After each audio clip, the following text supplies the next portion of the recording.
नमस्कार, मी निकिता. आपण पाहतायत LS मराठी. पाहुयात महत्त्वाच्या घडामोडी.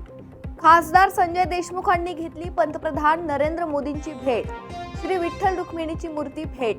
सर्वसामान्यांशी सहजपणे संवाद साधणारे आणि सदैव उपलब्ध असणारे नेतृत्व, देशमुखांकडून मोदींचं कौतुक.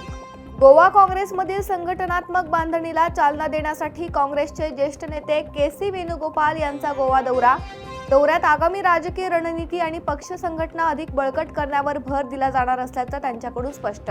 धुळ्यात टोल नाक्यावर माजी आमदाराचा धिंगाणा. टोल न भरल्याच्या वादातून कर्मचाऱ्यांना शिवीगाळ आणि दमदाटी. शरद पाटील वादाच्या भोवऱ्यात. आमदार राजेश क्षीरसागर यांनी विधानसभेत विधेयक मांडलंय.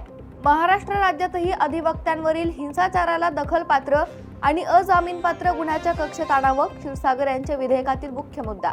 धुळे जिल्ह्यात कापूस पीक विमा रखडलाय. सरसकट कर्जमाफीच्या मागणीसाठी शिरपूर फर्स्टचं अनोखं आंदोलन.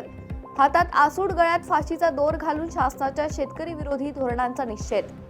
अमरावतीत गुन्हे शाखेची धडक कारवाई. दहशत माजवणारा चाकूधारी आरोपी अटकेत. फ्रेझरपुरा पोलीस स्टेशनमध्ये गुन्हा दाखल.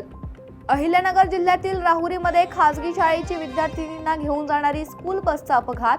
20 ते 25 विद्यार्थिनी गंभीर जखमी. सुदैवाने अपघातात कोणतीही जीवितहानी नाही. निफाड तालुक्यातील ब्राह्मणगाव विंचूर येथे शाळेलगतचे कडुलिंबाचे झाड उन्मळून कोसळल्याची घटना. शाळेत त्यावेळी 31 विद्यार्थी उपस्थित होते. सुदैवाने कोणतीही जीवितहानी नाही. कोल्हापुरात प्रादेशिक जीवन प्राधिकरणच्या गांधीनगर नळ पाणी पुरवठा योजनेच्या मुख्य पाईपलाईनला गळती. अशा प्रकारच्या गळती तातडीने दुरुस्त करण्याची नागरिकांची मागणी. बनावट QR स्कॅनरचा वापर करून व्यापाऱ्यांची फसवणूक करणाऱ्या सराईत तरुणाला सातारा शहर पोलिसांकडून अटक. आरोपीकडून सुमारे 30 लाख रुपयांचा मुद्देमाल जप्त. या होत्या महत्त्वाच्या घडामोडी. पाहत रहा LS मराठी.